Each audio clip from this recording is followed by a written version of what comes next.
turabasuje mwese mukurikira ibiganiro by'Isano TV Show. Twizere ko mumeze neza cyane mu bice bigiye bitandukanye mugiye muherereyemo, abari mu mujyi wa Kigali, mu ntara zose z'u Rwanda, amajyepfo, amajyaruguru, iburasirazuba, iburengera zuba, mu bihugu bya East Africa, Burundi, Congo, Tanzania, Uganda, Kenya n'ibindi bigiye bitandukanye byo ku mugabane wa Afurika no ku mugabane w'Uburayi n'indi migabane yose y'isi.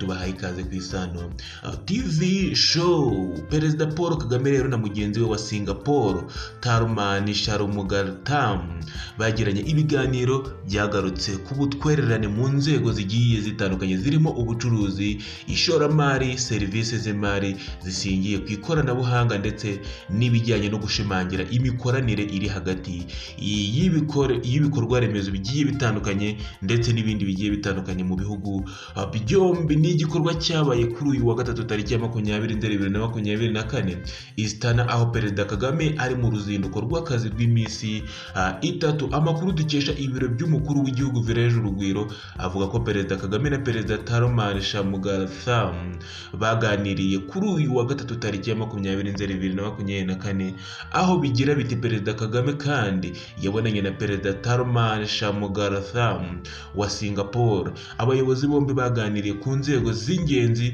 z'ubufatanye z'ubucuruzi, ishoramari, serivisi z'imari zishingiye ku ikoranabuhanga ndetse n'intambwe zikomeye ziganisha ku kongera imbaraga ubufatanye bw'inzego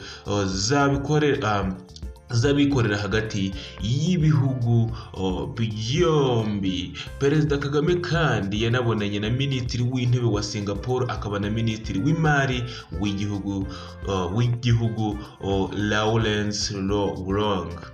Bombi rero bongeye gushimangira ubufatanye bukomeje buri hagati y'ibihugu byombi n'indangagaciro bisangiye zirimo imiyoborere myiza n'ubuyobozi bugamije guhindura imibereho myiza y'abaturage. Abayobozi bombi kandi bishimiye isinywa ry'amasezerano avuguruye agamije gukuraho gusoresha ubucuruzi kabiri, azafasha kuzamura amahirwe y'ishoramari hagati y'ibihugu byombi. Uretse abo, Perezida Paul Kagame kandi yakiriwe ku meza na Lee Hsien Loong wabaye Minisitiri w'Intebe wa Singapore.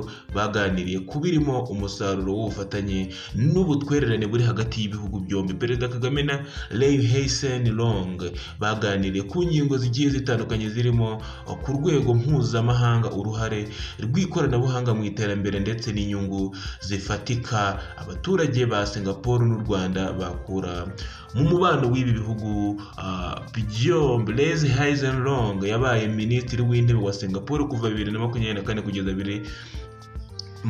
yabaye Minisitiri w'Intebe kuva mu mwaka wa 2022 kugeza 2024, aho mu mwaka wa 2024 yagiriye uruzinduko mu Rwanda rwari n'urwa mbere agiriye muri Afurika. Ku wa 18 Nzeri 2024 nibwo Perezida Kagame yatangiye uruzinduko rwe muri Singapore. Ku itariki ya 19 Nzeri 2024 yitabiriye inama y'ubukungu izwi nka ASEAN Summit iri kubera muri iki gihugu. U Rwanda na Singapore bikunze gufatanya mu nzego zitandukanye, bihuriye muri 4SS, umuryango washinzwe mu 1992 n'iki gihugu gituwe n'abarenga miliyoni 3. FOSS ni umuryango uhuriwemo n'ibihugu byo mu migabane igiye itandukanye, aho ibihugu biwugize bifatanya mu kwiteza imbere no guhangana n'ibibazo biba byugarije ibihugu bifite ubuso butoya. Muri 2023 kandi u Rwanda na Singapore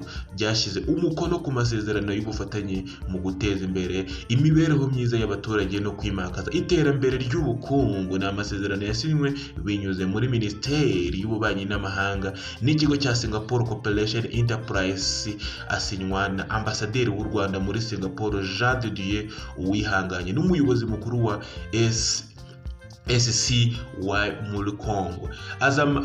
Azamara imyaka 3 ashyirwa mu bikorwa mu nzego zirimo ikoranabuhanga, cyane cyane mu kwimakaza umutekano wo kuri internet no guhangana n'imihindagurikire y'ibihe. Nguwo rero Perezida Paul Kagame ukomeje kwimakaza umuco w'amahoro ndetse no kwimakaza imibanire myiza hagati y'ibihugu bigiye bitandukanye, dore ko aherereye mu gihugu cya Singapore. Mwakoze kubana natwe. natwe. Iyi ni Isaro TV Show, ciao ciao.